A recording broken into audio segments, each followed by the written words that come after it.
Welcome to Home Plate Creations. இன்றைக்கி நம்ம சேனலில் தயிர் சாதம், சாம்பார் சாதம், ரச சாதம் இது எல்லாத்துக்கூடையும் வச்சு சாப்பிட ஒரு அட்டகாசமான சைடிஷ் உருளைக்கிழங்கு வெண்டைக்காய் ஃப்ரை எப்படி செய்யறதுனா நம்ம பார்க்க போகிறோம். அதுக்கு ஒரு பேன் எடுத்துக்கோங்க. பேனில் 3 டேபிள் ஸ்பூன் ஆயில் சேர்த்துக்கோங்க.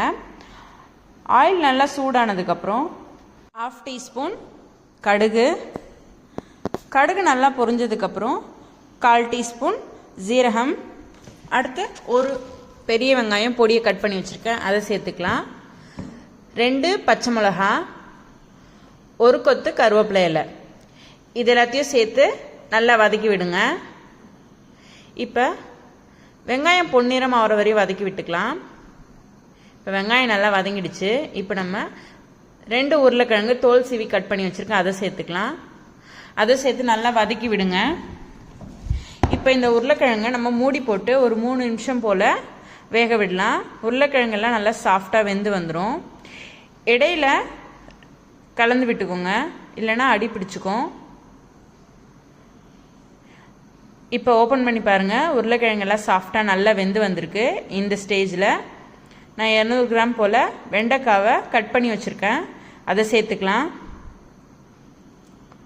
வெண்டைக்காய் சேர்த்து நல்லா கலரி விட்டுக்கோங்க. ஒரு நிமிஷம் போல் கலந்து விட்டுட்டே இருங்க.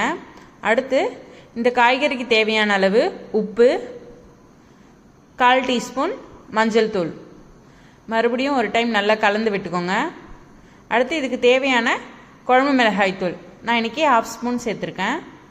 இதை சேர்த்துட்டு நல்லா கலந்து விட்டுட்டு ஒரு மூடி போட்டு 5லேருந்து 2 நிமிஷம் போல் நம்ம வேக விடுவோம். இப்போ ஓப்பன் பண்ணி பாருங்கள், இந்த வெண்டைக்காவோட வழவழப்பு தன்மையெல்லாம் போயிட்டு நல்லா வெந்து வந்திருக்கு. அவ்வளோதாங்க, ஒரு டேஸ்டியான உருளைக்கிழங்கு வெண்டைக்காய் வறுவல் ரெடி. நீங்களும் இந்த ரெசிபி ட்ரை பண்ணி பார்த்துட்டு எப்படி இருக்குன்னு மறக்காமல் கமெண்ட் பண்ணுங்கள், லைக் பண்ணுங்கள், ஷேர் பண்ணுங்கள். நம்ம சேனலை சப்ஸ்கிரைப் பண்ணாதவங்க சப்ஸ்கிரைப் பண்ணுங்கள். அப்படியே பெல் ஐக்கானையும் கிளிக் பண்ணுங்கள்.